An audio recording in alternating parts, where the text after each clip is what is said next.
Pemirsa, apa kabar hari ini? Semoga Anda selalu sehat di masa pandemi dan selalu bersemangat untuk menjalani aktivitas. Bagi pemirsa yang harus tetap bekerja di luar rumah, jangan lupa untuk menggunakan masker. Hari ini program Berita News Point hadir menjumpai Anda bersama saya Khairunisa. Selama 30 menit ke depan, News Point akan menyajikan berita terbaru seputar Universitas Surawijaya dan Malang Raya. Jangan kemana-mana, keep on our channel News Point.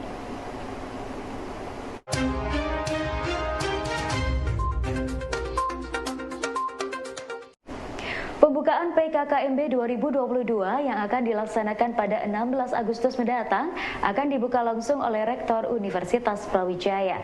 Dengan mempertimbangkan masih adanya pandemi COVID-19, kegiatan akan dilaksanakan secara luring dan daring. Sebanyak 500 mahasiswa baru akan mengikuti pembukaan secara luring dan sisanya mengikuti pengenalan kampus secara live YouTube. Baik, jadi untuk pengenalan kegiatan kehidupan kampus untuk mahasiswa baru UB 2022, untuk yang tahun ini akan diselenggarakan dengan dua metode, artinya blended ya, ada yang daring dan ada yang luring. Sedikit berbeda dengan 2 tahun sebelumnya di mana era pandemi COVID, di mana tahun 2020 dan 2021 itu full 100% dilaksanakan secara daring. Tapi yang untuk tahun 2022 ini, dengan kita tetap mempertimbangkan masih adanya pandemi COVID, maka pimpinan mensyaratkan kita mencoba blended, jadi kita mulai mendatangkan untuk mahasiswa baru untuk melakukan kegiatan PKKMB 2022, ada yang dihadirkan luring dan ada yang daring.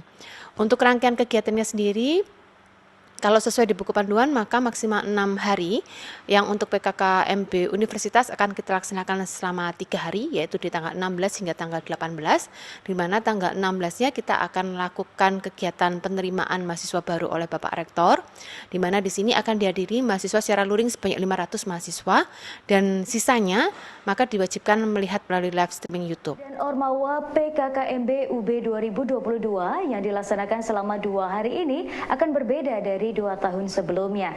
Perharinya kegiatan akan dibagi menjadi 4 sesi dengan durasi maksimal 3 jam untuk tiap sesi. Calon mahasiswa akan dibagi menjadi 12 klaster dengan total 750 mahasiswa baru hadir secara luring dengan tetap mematuhi protokol kesehatan. Peserta selain mengikuti kegiatan secara luring sesuai jadwal, juga wajib untuk mengikuti secara daring. Untuk kegiatan penyampaian ordik dan ormawa akan diselenggarakan blended di tanggal 17 dan tanggal 18. Insya Allah akan kita laksanakan 4 sesi per hari, sehingga kalau kita laksanakan 2 hari maka ada 8 sesi, di mana per sesi maka kita harapkan adik-adik mahasiswa maba hadir luring sebanyak 750 mahasiswa. Maba yang hadir hanya maksimal 3 jam, sehingga untuk sesi berikutnya akan berganti dengan maba klaster berikutnya, sehingga artinya kita tidak memperkenalkan maba untuk bisa full time dari pukul 6 hingga 16.30, tapi hanya 3 jam saja, kemudian mereka diwajibkan untuk pulang ke rumah masing-masing.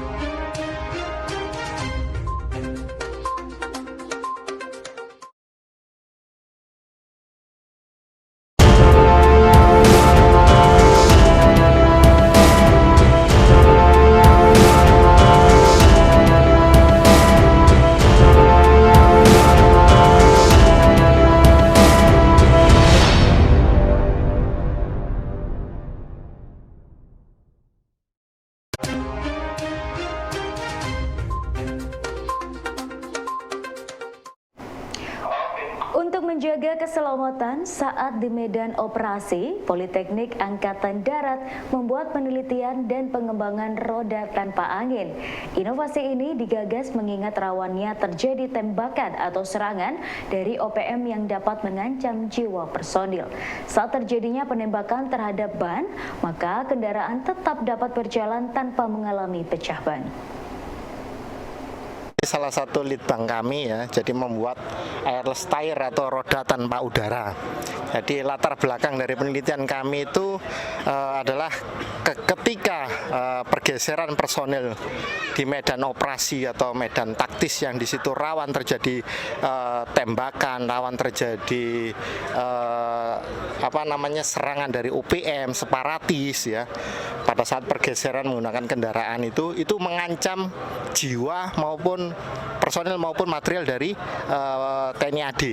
Untuk itu kami mencoba mencari solusi alternatif, membuat roda tanpa udara ya, roda tanpa udara diaplikasikan kepada kendaraan taktis 3/4 ton dalam rangka menjaga keselamatan ketika pergeseran pasukan di medan operasi begitu Pak. Jadi ini kalau ditembak tembus, tapi kan nggak ada istilah ban bocor, kendaraan masih tetap berjalan sehingga keselamatan personil terjamin.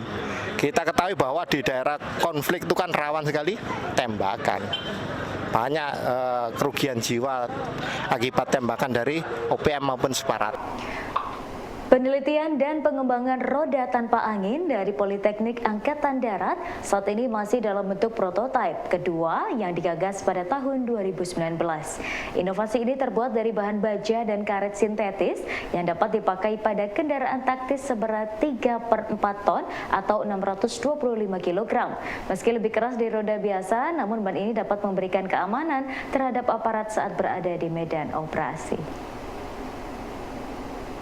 Ini masih dalam rangka prototipe ya, masih pengembangan litbang. Produk yang kami pamerkan ini prototipe kedua tahun 2017, yang 2019 sedang dipamerkan di Jakarta Kemhan. Jadi ini ada 2 event yang bersamaan ya. Velg ini terbuat dari besi baja, kemudian ada spook ya, sarang lebah ini terbuat dari poliuretan. Adapun bagian luarnya, tapaknya ini terbuat dari rubber atau karet sintetis. Ya. Jadi litbang kami ini berhasil digunakan di kendaraan meskipun masih prototipe, masih ada kelemahan yang perlu penyempurnaan ya, penyempurnaan berlanjut. Ini mampu digunakan pada kendaraan 3/4 ton ya, maksimal kendaraannya 625 kg lah ya, mau kendaraan apa saja ya. Dalam keadaan aman, yang penting aman dulu Mbak di tentara itu. Kalau soal kenyamanan nomor 2 dulu, nomor 2 ya. Kalau dibandingkan dengan roda dengan udara gimana? Ya ini lebih keras sedikit daripada roda dengan.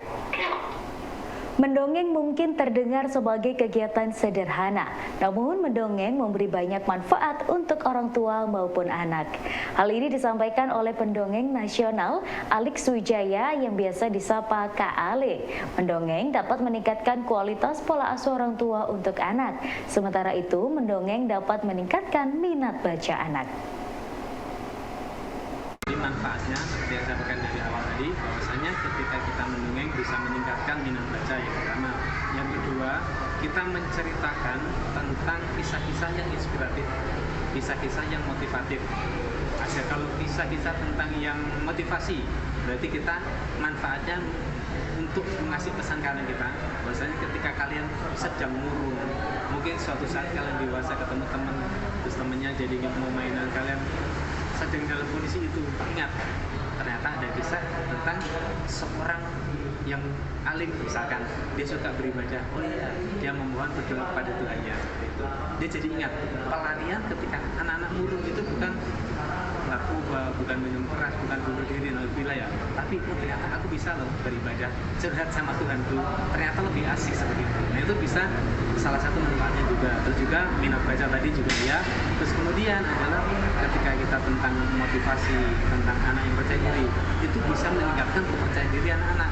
Kita sebutkan nih aktor-aktor cilik yang pede. Oh ternyata kalau kalian pede itu bisa kok tampil di TV misalkan. Kalau dia suka entertain, kalau dia anaknya suka tentang dunia. Nah sekarang nih gadget. Nah manfaatnya juga bisa untuk mengurangi gadget.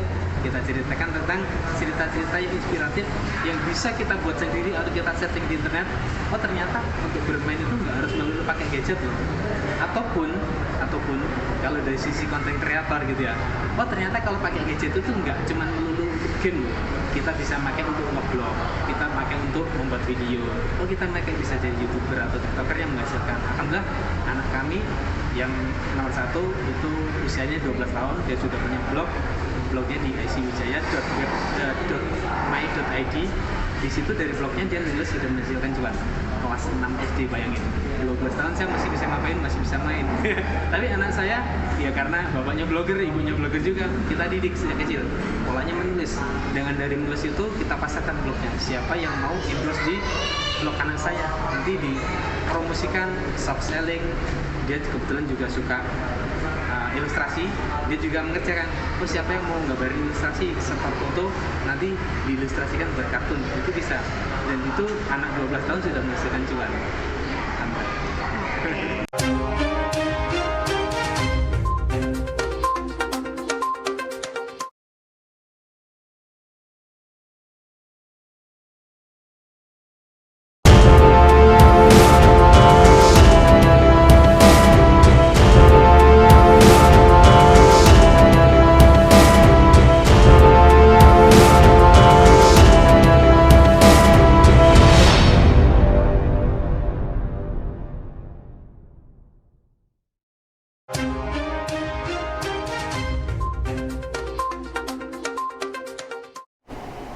Salah satu rangkaian acara Jelang Julang 2022 adalah mengajak penyandang disabilitas untuk blogging. Ketua Pelaksana acara, Fikrah Rianda Saputra menyampaikan bahwa pelatihan membuat blog ini dilakukan untuk mengajak peserta menulis karena menulis menjadi salah satu cara untuk menyampaikan pendapat.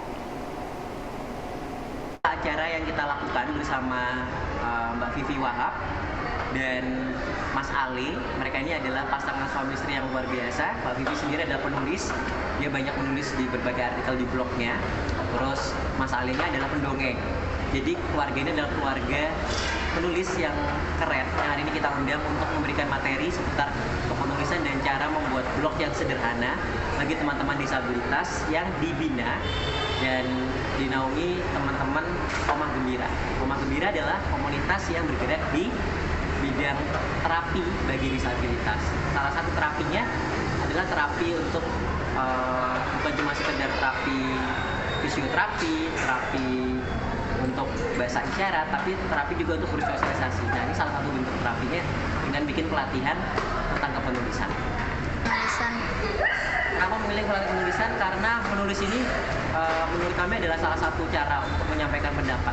Jadi teman-teman disabilitas yang mungkin mobilitasnya tidak bisa semudah teman-teman non disabilitas ya, dia bisa mengerjakan banyak hal dari rumah, tapi bisa menyampaikan pikirannya ke semua orang melalui tulisan. Dan kalau tulisannya ini kita tata dengan baik, otomatis pikirannya, imajinasinya, ide-ide kreatifnya juga akan tersampaikan dengan baik ke orang lain. Blog. Kenapa memilih media blog? Karena saat ini menurut saya media blog adalah salah satu media sosial yang bisa memuat tulisan lebih banyak dari sekedar Instagram atau Facebook. Itu kan sedikit sekali, apalagi Twitter itu nggak banyak yang bisa ditulis di situ. Tapi kalau blog itu kan bisa seperti buku harian, jadi bukan cuma menyampaikan pendapat, tapi bisa jadi sarana healing juga. Orang kan entah pendampingnya disabilitas atau teman-teman disabilitas sendiri, atau bahkan kita orang yang non disabilitas juga, itu kadang-kadang punya unek-unek yang ingin disampaikan, stres yang nggak bisa terluapkan, nggak punya teman curhat. Nah, blognya akan jadi hal yang menarik ketika kita bisa manajemennya dengan baik, menghandle. PT Smart Technology Indonesia bekerjasama dengan Universitas Brawijaya menggelar acara Indonesia Campus Recruitment Smart. General Affairs Director Samsun menjelaskan bahwa PT Smart Technology Indonesia dipengaruhi oleh universitas di Indonesia, salah satunya UB, sehingga PT Smart Technology Indonesia ingin merekrut dan mempekerjakan lebih banyak mahasiswa yang berbakat di UB.